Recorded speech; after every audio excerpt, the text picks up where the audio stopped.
Oh, good morning, everybody. Um, Welcome to another video. We're looking at assets and liabilities. We're still on that case, but this time we're going to put it with a bit of a twist. We're looking at account management. Is having multiple accounts beneficial to you and your businesses? And should you run your personal account just as you would a business? So, to start off with, we have to remember that assets put money in your pocket and liabilities take money out of your pocket. So, with that said, let's get down to it. So, we're looking at income, that's going to be our green, and we're looking at our expenses, that's going to be our red. As you can see, for most of us, we've got one income stream, and this pays for everything. So most of us just like to have one account which pays for everything else. We don't want to separate our incomes to say this goes to the home account, this goes to the fun account, this goes to the holiday account, this goes to school fees, this goes to family account. So what I've realized is to say, if we separate them, meaning we're managing our money according to what the budget says. If the budget says for the home account it's this amount, that's the amount that you put into your home account. And if it's money for fun, you do the same. If it's money for holidays, you do the same. So for example, if your home account consumes how much roughly, we'll just say 5,000, whatever currency that is, 5,000. Maybe you pay your rent at 2.5, that's 2,500, and then the rest of the expenses come in at the same amount, so we'll just say 5,000. Your fun account, you might say, I think give or take in a month I normally spend 800 or something like that, so we'll say 1,000. In your holiday account, you say I don't really use it much, so I'll put 500 every month. So you discover that in all your accounts you have 5,000 in your home account, 1,000 in your fun account, so that's already 6, and the 500 in your holiday account, so that's 6,500. And let's say your pay is 10,000. Where does the rest of your balance go? Where do we put the rest of your balance? So since we said our total is 5,000 plus 1,000 plus 500, that is 6,500. So we've got a balance of 4,500. A balance of 3,500 remaining. So what do we do with that 3,500, right? We can, just for visual sake, we'll just type the amount here. So we've got 6,500 in expenses,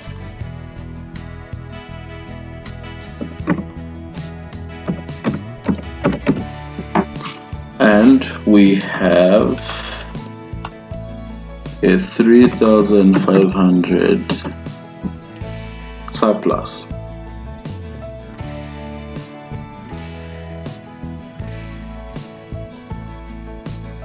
So now what do we do with the 3,500?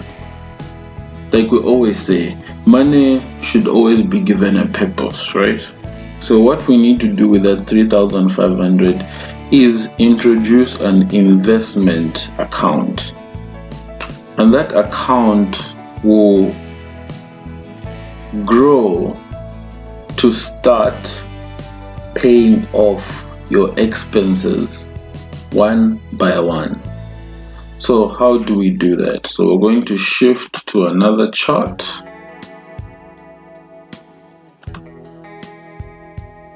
There we go. And we're going to remove our figure. So just to help us, we get 10K as our pay, right? We get 10K as our pay, and our home account needs 5,000. Our fun account needs 1,000. Our holiday accounts gets 500, and we now have this investment balance, which is, where can we put it? We'll put it down here, 3,500, right? That's the money that we're getting. So if you can see, all around it is that there's money to be put somewhere, and we have done it. So our income is there, our home expenses, our fun expenses, our holiday expenses. So now we have to now say, okay, which accounts suit what? So we'll start with the holiday account, right? The holiday account needs a fixed deposit account, meaning the money is locked for the period that it's in. Okay, I think I need to move that away from the, we'll just say it needs a fixed account.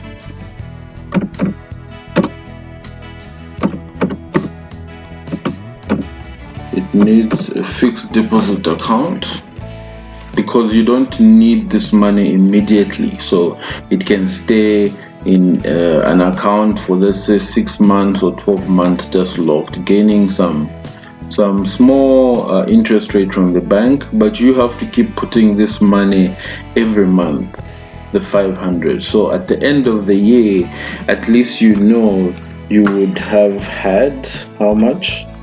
500 times 12, that is 6,000, right? And some interest that would have come up, right? Yes. Same with your fun account. And the fun account, the good part is you can use, like now I've got mobile money that is available, so it's easy, it's accessible anywhere because it's unplanned. These things come about anytime, so you want to use an account that allows you to have access to your money anytime, and also doesn't come with too much bank charges. So you have to look for an account that is very flexible in terms of charges, because you'll be using it quite a lot. And your home account, because you use it just once a month to pay off all your bills. So any account that really gives you like a free, maybe 2 withdrawals or 3 withdrawals every month, and then the rest are charged, which is a common thing for most banks now. So they give you 1 withdrawal per month, beginning of every month you get a free withdrawal, then the rest they charge you for that. That is fine. So you have that account, it's 5,000.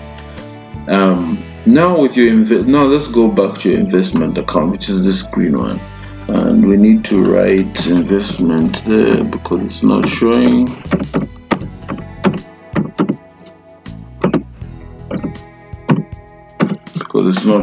So that just gives us a better visual of what we're looking at.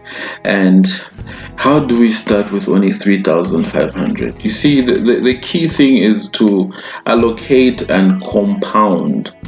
Now, to compound is to keep adding on until it gets to an amount that you can acquire something with it. So 3,500 1 month may not look a lot, but if we say 3,500 times 6 months, it's 21,000. That is something. So if you keep it for a year, 3,500 for a year times 12, it's 42,000 in your account, and you can't tell me you can't do anything with that 42,000. So the key is you're compounding the money. You keep compounding until you can get an asset. So let's say for 42,000 you can buy land. So in that first year, buy the land and then continue compounding until you start now building, or buy goods that you can easily sell and make a profit, and in that you're growing your money bit by bit. So the key in your investment account is, as you can see, the arrows show that there is a circle. So money needs to be growing in this circle, into this thing, and all it does is attract. All you do is you're buying assets, no liabilities. You're buying assets and assets and assets. Assets give out money, as we had said in the beginning, and that's the key. So if you're going to do any family projects, always know that it has to have something that gives returns at the end of the day, not just you plowing money into because, hey, whatever the reasons are. You buy shares, you get dividend every end of the year or every 6 months, depending on the company. You buy stock for a shop, you start paying rent. The shop is able to generate enough money to pay off rent and have some profit to put back. So you see, so those are the kind of businesses that will go in your investment account, and you keep growing and growing and growing. Keep putting in, keep funding it until it grows to a point that now it starts to pay off some of these things. Let's say now you build a house or you build flats in maybe say 3 years time. These are long-term plans, they're not just short-term plans. You remove now rent. Your shop now can eliminate food. You can eliminate utility bills.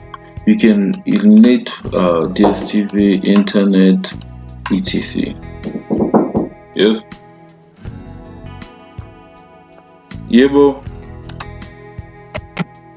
So as you have seen that your investments have to now be cancelling out your expenses. Those are like your immediate expenses. Things like fund account will always be there, so that you just have to leave aside. But separate your money so that you know what your budget can take. Don't go outside. If you know that your one event is going to finish all your 1,000, then you know that you will not have any other money to spend during that month. You cannot start taking from your investment account. Now that will breach the rules. If you can't afford it, then don't buy it. If you can't pay for it, don't even try to say I'll pay. No. And you can't take your money from your holiday because it's in a fixed account. You see? So the good thing about separating your money is you're now giving it purpose to say, oh, you are for fun, you are for holidays, you are for investments, you are my income, and you are my home account. So what that also does is through these investments, right? Through your investments, the money that you also have income coming from them, and this now multiplies. You can say by 3, and you're now getting income on 30,000. You see, when this is already out, what do? You now increase this by 3. You see? And you keep on investing in your investment, because this is the one that gives you power to pay off all your expenses this side.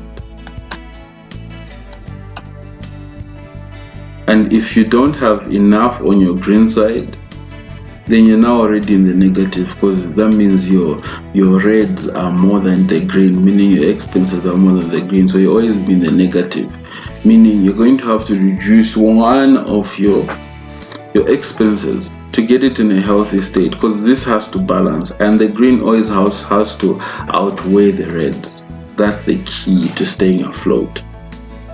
Your greens have to be more, your income has to be more than your expenses, or otherwise you're in a crisis.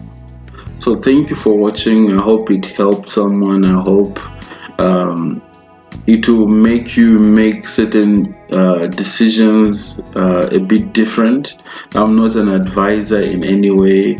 I'm just sharing what my thoughts are and just trying to enlighten some of us who would like to, and those that say no, I think I'm okay. That's fine. Please share your thoughts, your ideas. Thank you for watching. Please, if you like more of these, please write in the comments so that you tell us what we can or what I can look at in the near future, because we need to educate ourselves in some of these things that in our lives, because money is always an important aspect of life. We need to afford things to live a more comfortable lifestyle. So thank you very much. Let's just clear that out to just recap. So income goes into your investments, because your investments are already paying for all your expenses. It takes time for this to happen. It has to flip over the other side. You have to now relinquish all the stress on your income account and divert it into your investments so that all that is settled. But please just try to always minimize increasing your expenses, because now you see that you have got more investments. Slowly and balancing is key. Thank you. Bye bye.